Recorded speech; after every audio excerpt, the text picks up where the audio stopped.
皆さんこんにちは、ティオです。今回は雑談会ということで、お気に入りの読書空間についてお話ししていきたいと思います。それでは動画スタートです。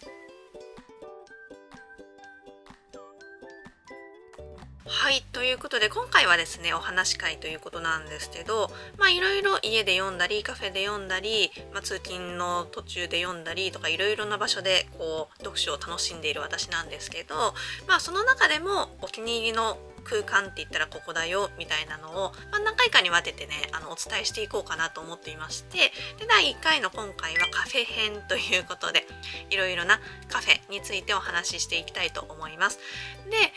私名古屋に住んでいるんですけれども、名古屋にしかないような個人のカフェのお店とかをお話ししても旅行に来た際には行けるかもしれないんですが、普段皆さんが行けないようなところを紹介してもあまり参考にならないかなと思ったので、基本的にチェーン店で今回組んでみました。はい、なのではいはいそこねみたいなのばっかなので、もしかしたらもう普段そこで読書してるよっていう方も多いかもしれないんですけど、改めて確かに最近あそこのチェーン店行ってなかったなって思うかもしれないし、そういう面があるんだって思ってくれるかもしれないなと思ったので話してみようと思います。ちなみに皆さんはどこのカフェをパッと思い浮かべますか？今から私5つのお店を紹介しようと思うんですけど、多分皆さんが思い浮かんでるチェーン店も入っているんじゃないかなと思います。それぞれね飲みたいドリンクがあるとか、その席がゆったりしているとかいろいろお気に入りポイントはあるとは思うんですけど、そういうところも私的にお気に入りポイントもお伝えしながらお話ししていきます。で、動画の後半ですね、後半の方で、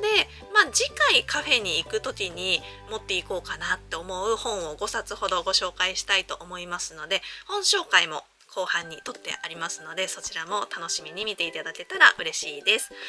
はい、ということで早速スタートしていきます。まず1店舗目はこちら、米田コーヒー店です。はい。名古屋ですからね、一応名古屋発祥的な、名古屋発祥ですよね、米田って。もしかして違うのかな、ちょっとわかんないんですけど、はい、米田コーヒーをまず1個あげたいと思います。だいぶ全国にチェーン店として普及していっていると思うので、皆さんのお近くにもあるんじゃないかなと思うんですけど、やっぱりなんといっても席がねゆったりしているっていうのがすごくいいポイントだなと思っています。ベロア風のソファー席っていうのがすごくよくって、私がよく行くところはカウンター席もあるんですけど、カウンターの椅子もああいうベロアの布が貼ってあってですね、すごくゆったりした雰囲気です。もう店内の空気感がねゆったりしてますよね。コンセプトとして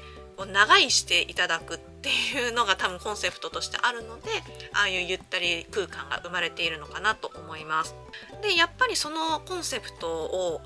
がベースとしてあるからだと思うんですけど、だいたい混雑してるといろんなお店時間制限がかかってくるんですが、コメダも私が行く店ではあるんですけど、時間制限が混んでても2時間までいていいですよっていう風になってるんですね。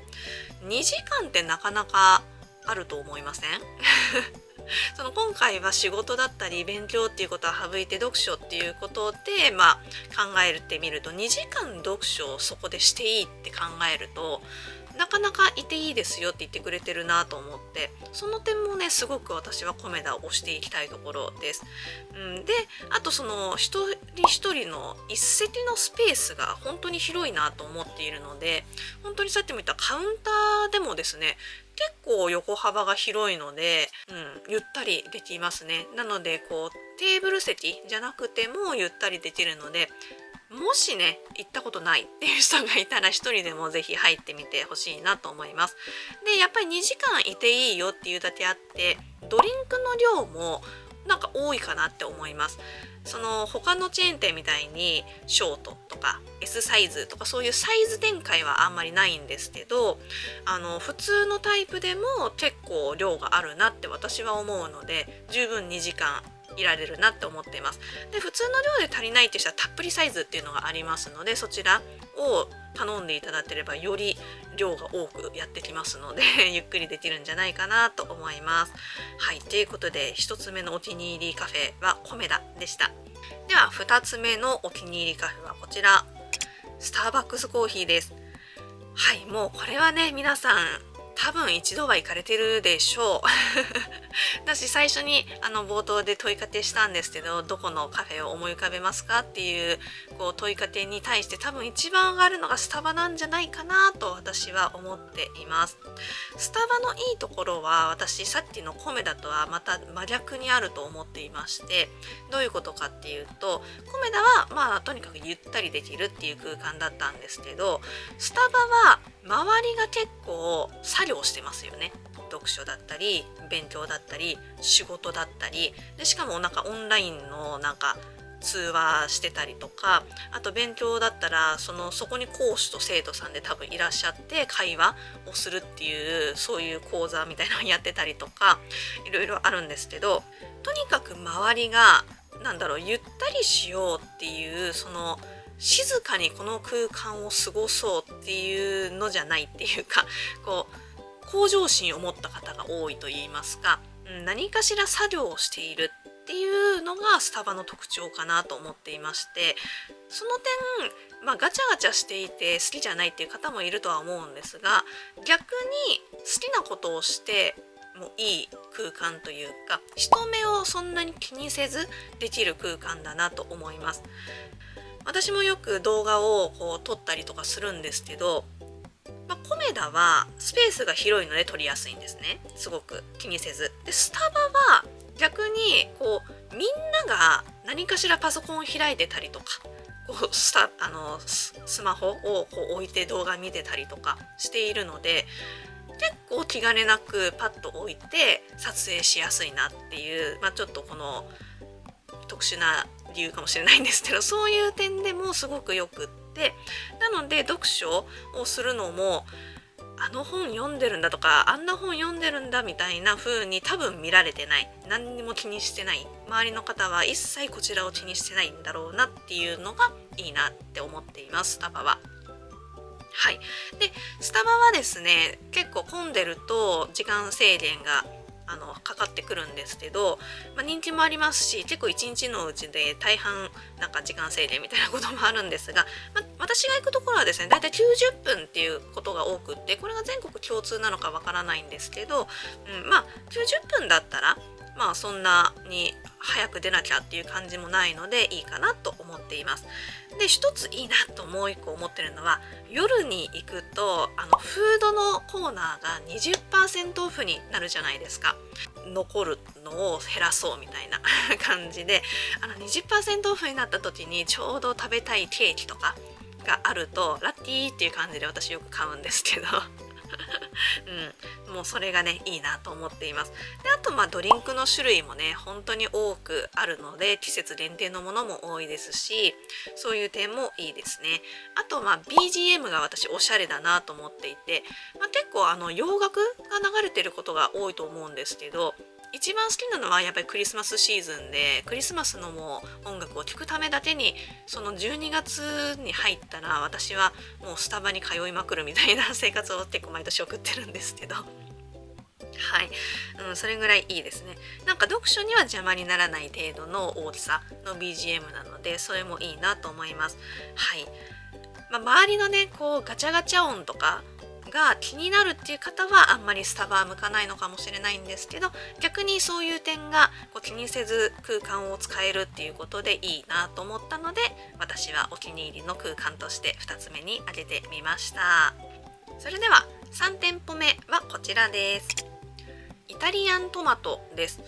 これがちょっと今回挙げた中で唯一全国にあるのかなっていうのがちょっと心配なチェーン店ではあるんですけど、はい、私結構最近好きになりまして、前からちょこちょこは行ってたんですが、こんなに高頻度で行くようになったのは本当に最近です。で、イタリアントマトって書いてある店もあれば、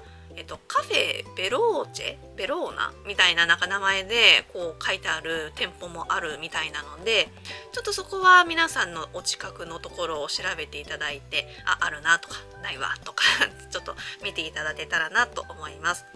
でここのいいところはですね、お店としては良くないのかもしれないんですけど、しかも私が行く店舗だけかもしれないんですけど、満席のことってほぼないです。なんか他のところってこう店内覗いて席空いてないなと思って、じゃあ今回は諦めるかみたいなことが結構ある。スタバだともう特にあるんですけど、もう最後の砦みたいな感じで私は思っていて、イタリアントマトだったら空いてるだろうみたいな感じで行くんですね。で今まで満席で座れないからやめようってなったことは一度もないです。なんでなのかなっていうのは疑問なんですけど、席数が私が行くところが多いっていうのもその理由の一つなのかなとは思うんですが、本当に席が満席ってことはないので、ありがたい施設だなと思っています。はい、Vlog でもね、なんかちょっと前の時にこうテロップでお伝えしてたと思うんですけど、本当にもうここに行けば座ってゆっくりできるという感じで、私は最後の砦と思っております。で多分その満席になることがないっていうことからの理由だと思うんですけど、時間制限っていうものを見たことがないです。今混んでいるので90分制でお願いしますとか、そういうふうに言われたこととか一切ないですね。なのでその点もすごくありがたいなと思っています。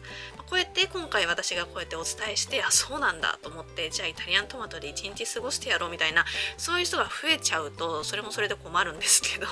でも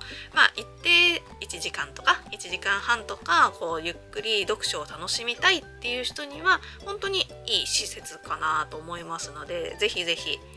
探してみてほしいと思います。で結構ここはですね、照明が私明るいなと思っていまして、ライトですね。ライトって結構目にこう直接の負担になるので、いいライトなのかどうかって大きいと思うんですけど、結構ちょっと明るめの白系の電気が使われているかなと思って、なのですごく文字が見やすいですし、目が悪くなりにくそうだなと思っていいなと思います。結構こう、コメダとかそうなんですけど、レトロを歌っている店とかだとちょっと照明落としてあったりとかしてゆったりはできるんですけど、目疲れるってこともあるじゃないですか。イタリアントマトに関してはそれはないなって、私が行くところは全部私が行くところはってついちゃうんですけど、だなって思っています。であと激推ししたいのが紅茶です。ホットの。はい、なんでかっていうと、私のね Vlog 見てくださってる方は分かると思うんですが、ポットで出てくるんですよ。カップで出てくると、その1杯飲み終わったらおしまいなんですけど、ポットで出てくるのでだいたい2杯分ぐらいの量が入っています。なので本当に1時間とか1時間半は全然余裕で持つかなって思います。でポットで出てきてくれる分保温性が少し保たれているので、こういつも普通のチェーン店であるようなプラスチックの紙のカップに出てきたりとか、マグカップだけっていうより長時間あったかさが持つので、その点もすごくいいなと思います。この前のね Vlog でお伝えしたように、時たま全部ポットが出払ってしまって今ないから紙カップでいいですかみたいな時あるんですけど、でもあれは初めてだったので、普段はそんなことないので安心して頼んでみてください。本当にここに行くんだったら紅茶がね好きだよっていう方はぜひホットの紅茶頼んでみてください。ということで3店舗目はイタリアントマトでした。はい、では4店舗目はここです。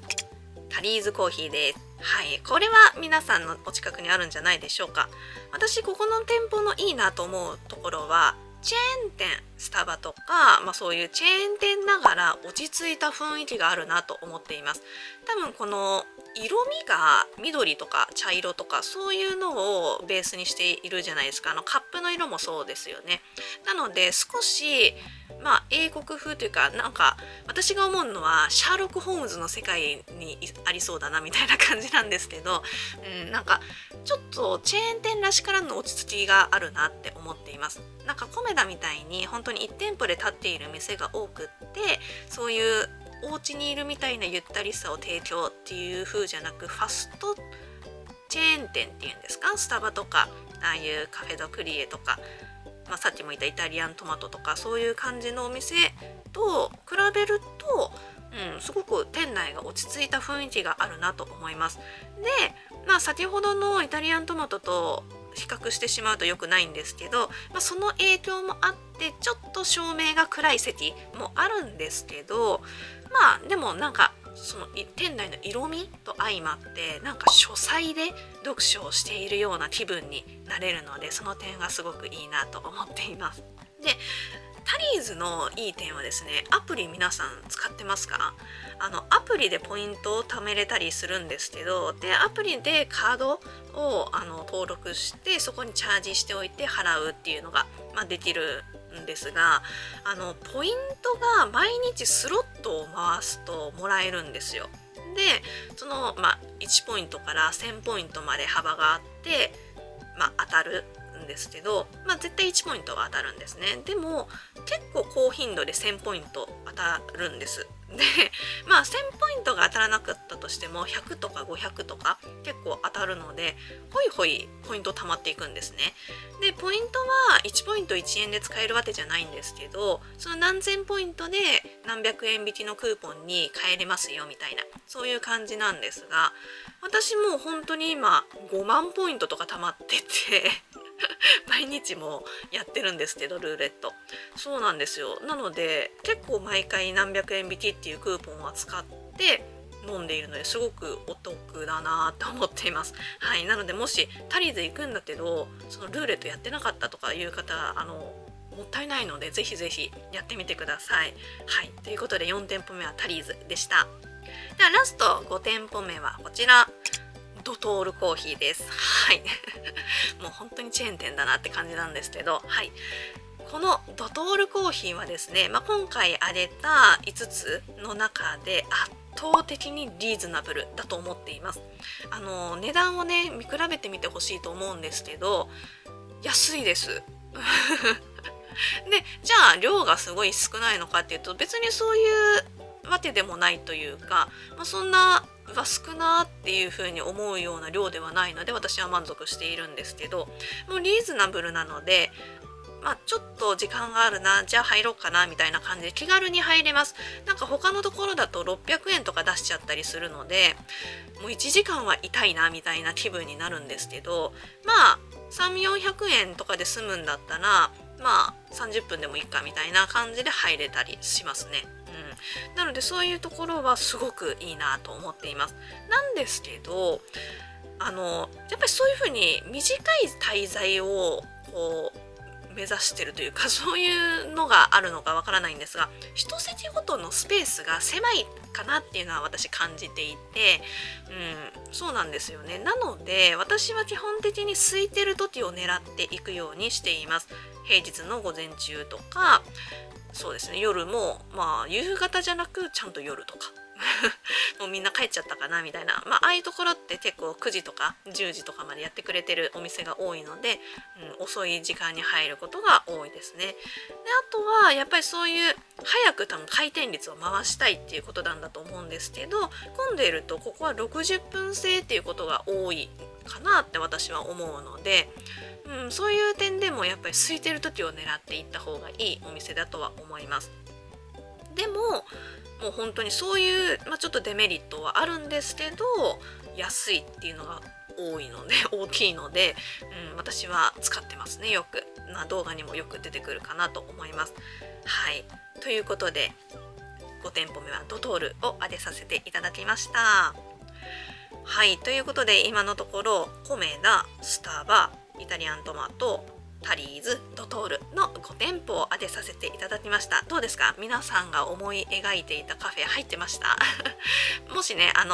れここのカフェもいいですよみたいなチェーン店でですよ、その家のお近くにあるそこにしかないようなカフェっていうのはみんないてないので、全国みんながいてるようなチェーン店の中でここもいいですよっていうのがあれば、ぜひぜひ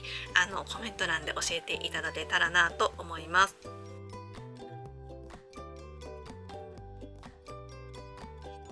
はい、じゃあ次の話題というかちょっと変えて、今のカフェに行く時に私がこういう気持ちでというか、こういう本を持ってくよっていう基準についてお話ししたいなと思います。まだ本紹介しないんかいって感じなんですけど、もうしばらくお待ちください。はい、3点あります。まず持っていく本の基準として1、文庫か新書か人を持っていくっていう風に基本的にはしています。はい、その読書を目的に、もう読書をするためだけに家を出て近所のそのチェーン店のカフェに行って読書して帰るっていう風だったら、単行本でもいいかなと思うんですけど、結構出先のお出かけついでに入るっていうことも多いかなと思いますので、そういう考えると基本的にはこの3サイズを持っていくことが多いかなと思います。で、文庫はとにかく小さいから持ち運びしやすいっていうのと、新書も単行本まではでかくないし、そんなに分厚い本ってあんまりないので、その点がいいし、でジンに関してはやっぱりより小型だし、OT のがあっても薄かったりするので、もうとにかく持ち運びっていう点を考えた時にこの3つの種類が私はいいなと思って基準に選んでいます。はい、2つ目の基準はこちら、エッセイか、短編集を選ぶことが多いですね。なんでかっていうと、何か飲み物を飲みながら読んだりとか、ちょっと軽食食べたりとかケーキ食べたりとかしながら読んだりするんですけど、目がずっと本を向いてないわけですよ。なので文字をずっと追ってないので、区切りが短いスパンで来る本が向いてるなって私は思っています。エッセイとかだと、ものにもよりますけど、結構4ページとかで一つのお話が終わったりするじゃないですか。4ページ読んで一つ終わったら一口食べるみたいな感じでできるので、そういう短めで区切れる本っていうのがいいかなって私は思っています。で、短編集も同じですね。物語だと一番短い単位が短編集になってくるので、それを選ぶことが多いんですけど、その一つのね物語を読むまで一口も食べないっていうのはないんですが、長編小説に比べると目をね離したとしてもそこまでこんがらがらないかなって思いますので、いいかなと思います。で、あとはその人にもよりけり、私はあんまり問題にはならないんですけど、その1回カフェで行って読んで次カフェに行くまでにスパンが空いてしまうよっていう時に、あまり長編のもので続きが気になるものとか、間を空けると登場人物たちの関係性を忘れちゃうような本とかだと良くないので、その間でね読む時間がある方ならいいんですけど、そういう出先でのカフェで読むっていう風に決めてるんだみたいな方は、やはりエッセイとか短編集とかそういう区切りが短いものの方がいいんじゃないかなと思います。私も、そういう時はそういう本を選んでるっていう感じですね。はい。で、ラスト3つ目の基準が、自分の本か、図書館の本を持っていくんだったらカバーをつけて持っていくっていうことを気をつけています。これはもう、なんでかってわかると思うんですけど、万が一ね汚すといけないので、基本的には自分の積んどく本の中から持っていくっていうことにしています。もしねそのドリンクこぼれちゃったとか、ドリンクじゃなくっても机が汚れてたりとかして置いたら表紙が汚れちゃったとか、自分の本でも嫌なんですけど、たまにあったりするじゃないですか。っていうことを考えると、やっぱり公共のもの、図書館のものっていうのはあまり良くないので、図書館の本だったらカバーをかけて持っていくことが多いですね。とか、絶対机の上には置かないとか、飲んで読むときは必ず体をもう背もたれにもたれかけさせて読む。で、読み終わったら一旦ちょっとカバンのところに置いて食べたり飲んだりするみたいな、そういうことを徹底しています。はい。でも汚しちゃいけないものなので、そういう風にするといいかなと思っています。はい。ということで、この3点の基準を持って私はだいたいカフェに行く本を選んでいるっていう感じです。はい。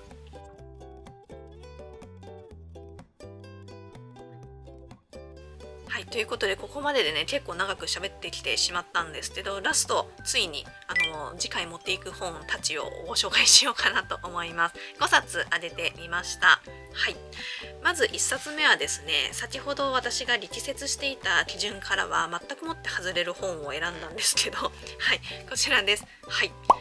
月光ゲームです。はい、こちらも前々からね読んでいる本でおなじみなんですけど、最近の Vlog にもちょくちょくこう出てきていまして、今ここまで来ました。あとこれだけです。はい、もうこれは長編なんですけど、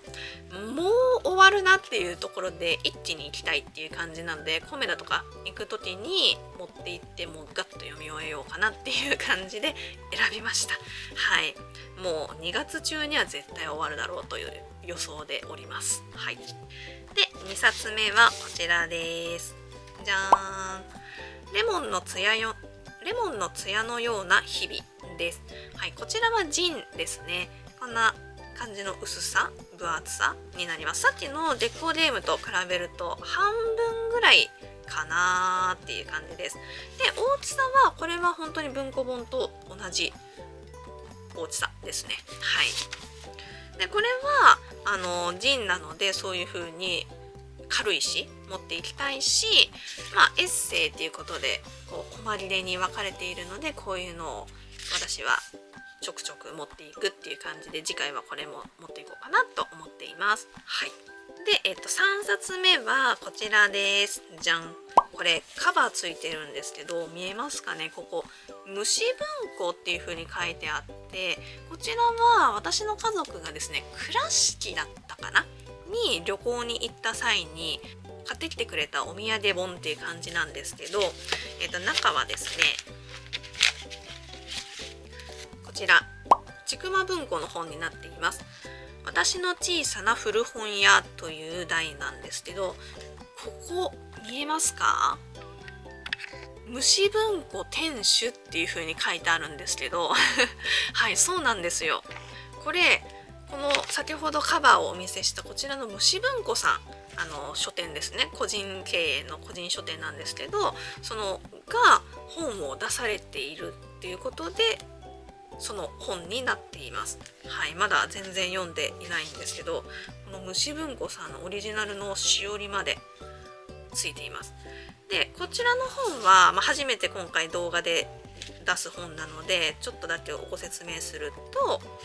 エッセイになっていまして、この虫文庫さんの日々を綴ったものになっています。全5章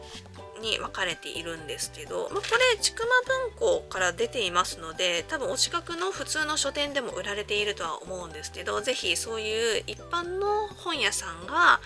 書かれた本っていうのを読みたいよっていう方、結構そういうのジンが多かったりするんですけど、ジンではなく少女出版で出ている本っていうことで、ちょっと割と珍しいかなと思いますので、読みたい方チェックしてみてください。そうですね、岡山の倉敷って書いてあります。はい、この虫文庫さんのこのカバーもね可愛らしいですよね。なんか名前だけ聞くと虫ってついてるのでちょっとみたいな気持ちになる方もいるかもしれないんですけど、はい、こんな感じで可愛らしいカバーついてきますので、ぜひぜひ岡山行った際は行ってみてください。私も行ったことないんですけど、はい、ぜひね、将来岡山に行くことがあれば私も訪れてみようかなと思っています。はい、ということで3冊目はこちらでした。では4冊目がこちらです。じゃーん、哲学史入門の1です。これは新書になります。以前1回ぐらい出てきたかな、 Vlog でもっていう感じで、今ここまで読んでいるんですけど、46ページです。はい、ここに映画のチケットが挟んであるので、9月30日に読んでそこから止まっているという本ですね。でもさっきも言ったみたいにこうやって私みたいに積んどく本がいっぱいあると結構並行していろいろな本読んでるんですけど、こうやって間を空けてしまうことが多いんですよ。でなんですけど、そういう風にそういう時に長編小説だと案外良くないんですけど、こういう本だったら間が空いてもまあ大丈夫だったりするので、そういう時にやっぱりいいなって思いますね。はい。これは古代ギリシアからルネサンスまでが入った哲学の本になっています。お勉強本っていう感じですね。こういう本ね好きなのでいっぱい読んでるんですけど、はい。まだ第1章ですね、私が読んでるのは。はいということでこちらも読んでいきたいなと思っています。ではラストこちらです。じゃーん。私の大好き三宅佳穂さんの考察する若者たちです。こちら結構なんかすごく話題になってましたよね。いろんな方が読んで読みましたっていう投稿を上げるっていうなんかブームみたいなのがあったような気がするんですけど、はい、私は買ってはねいたんですけど、まだ読んでいないというちょっとブームには乗り遅れているんで、2月中には読んでいきたいなと思っています。はい、これも、新書の大きさになっています。新書ってあまり読まれないっていう方いるかもしれないんですけど、これぐらいの大きさの違いが文庫本とはあります。横幅は一緒なんですけど、だいたい縦がちょっと1センチぐらい2センチぐらい大きいよっていう感じになります。こちらの本もこれはエッセイというよりレポート的な内容だと思いますので、ちょっと勉強本に近いのかもしれないんですけど、はい、この三宅佳穂さんの本好きなのでこちら読んでいきたいなと思っています。はい。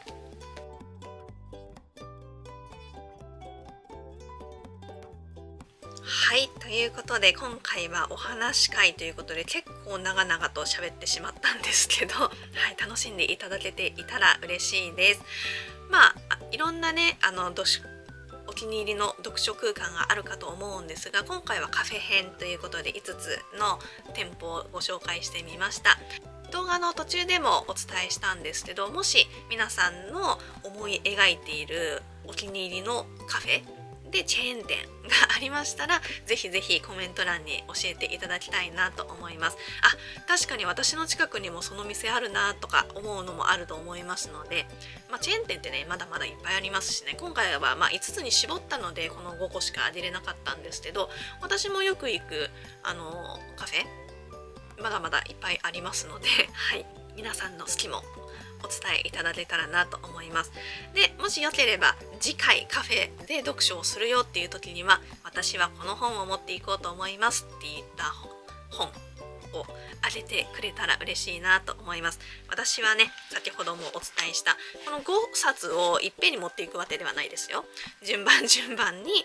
今日はこれにしようみたいな気分でこの5冊の中から次カフェ行く時は選ぶみたいな感じでやっていこうかなと思っています。はい、ということで今回の動画はここでおしまいにしたいと思います。最後までご視聴いただきありがとうございました。この動画を見て少しでも面白かったなと思ってくださった方はぜひぜひチャンネル登録、